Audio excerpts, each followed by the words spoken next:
আল্লাহ, আমরা এসেছি জাবেলুন নূরের এখানে, মানে হেরা গুহা। নবী সাল্লাল্লাহু আলাইহি সাল্লাম এখানে অবস্থান করেছিলেন। প্রথম জিবরাইল আলাইহিস সালাম এখানে এসেছিলেন।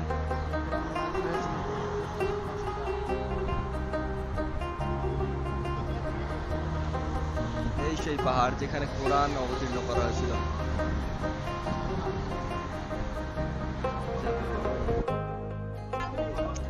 এটা হচ্ছে পুরো কাঁচা কাঁচা খেজুর, পাকা খেজুর মিক্স, গাছের টাটকা।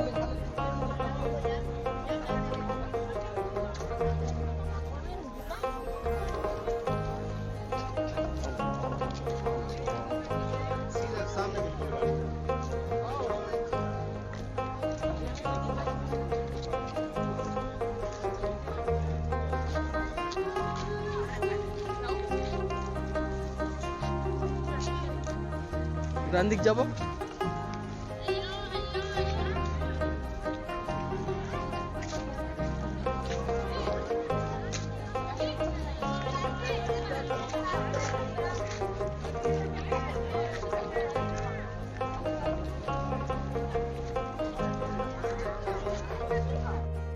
এটা হচ্ছে সেই আরাফাতের ময়দান,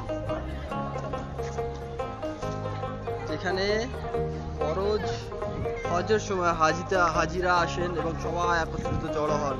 সেটা দোয়া কবুলের দিন থাকে। আর এই আরাফাতের ময়দানের প্রচুর বর্ণনা এসছে, যেমন হযরত আদম আলাইহিস সালাম এবং ওনার ওয়াইফ হযরত হাওয়া আলাইহিস সালাম এই আরাফাতের ময়দানেই আমাদেরকে মিলিয়ে দেওয়া হয়েছিল। এটা অনেক বড় একটা জায়গা, অল্প স্পেস না, অনেক বড় জায়গা। আগে পুরোটাই ফাঁকা ছিল, এই গাছগুলো পরে সম্ভবত লাগানো হয়েছে। রহমত আরাফাতের ময়দানে এটা নবী সাল্লাল্লাহু আলাইহি সাল্লাম এখানে শেষ খুতবা দিয়েছিলেন বিদায় হজের সময়। এত সুন্দর যে না ফোনের ওই ক্যামেরাতেও সৌন্দর্য আসবে না বলে প্রকাশ করা সম্ভব। ওপরে এই যে মেশিনগুলো দেখতে পাচ্ছেন, এগুলো থেকে সব একদম ঝিরঝিরে বৃষ্টির মতো পানি পড়ছে। আসলে প্রচন্ড রোদ্দুর চারদিকে, তো এটা একটা সুন্দর একটা জিনিস। যখন ওই পানিটা পড়ছে, শান্তিময় অনুভব। আমরা এখন যাচ্ছি জাবলে রহমতের উপরে ওঠার জন্য, যেখান থেকে নবী সাল্লাল্লাহু আলাইহি ওয়াসাল্লাম বিদায় হজের শেষ খুতবা দিয়েছিলেন। আমরা উঠছি এখন জাবলে রহমতের উপরে।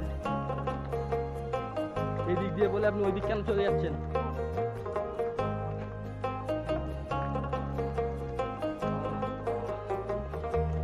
সাবধানে উঠবেন, যে যা উঠছেন সাবধানে উঠবেন। আমরা এখন উঠছি জাবলে রহমতের উপরে।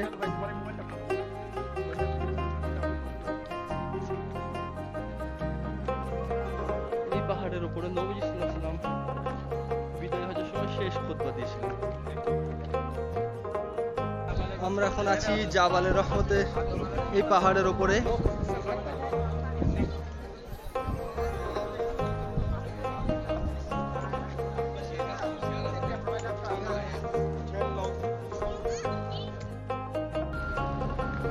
এই পাহাড়টা হচ্ছে জাবলে সুর,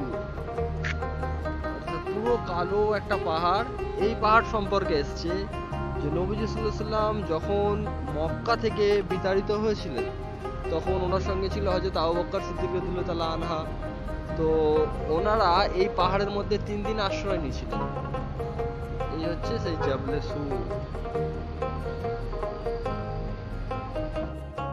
এই জায়গাটাতে ইব্রাহিম আলাইহিস সালাম ওনার ছেলে ইসমাঈল আলাইহিস সালামকে কুরবানির জন্য নিয়ে এসেছিলেন। এই দেখতে পাচ্ছেন মাইল স্ট্যাম্পের মতো বাগান রাস্তার ধারে যেটা থাকে, এই জায়গায় কোনা আছে উপরে। হুজুরে কেরাম একা 3 দিন অবস্থান করেন, আমার রাসূলুল্লাহ একা 3 দিন অবস্থান করেছেন। অথচ এই মাটি ধন্য হয়ে গেছে, আল্লাহ মাটি কবুল করেছেন। দেখুন, এই মাটি আমার রাসূলের খাতিরে কিয়ামত পর্যন্ত এই মাটি কবুল হয়ে গেছে।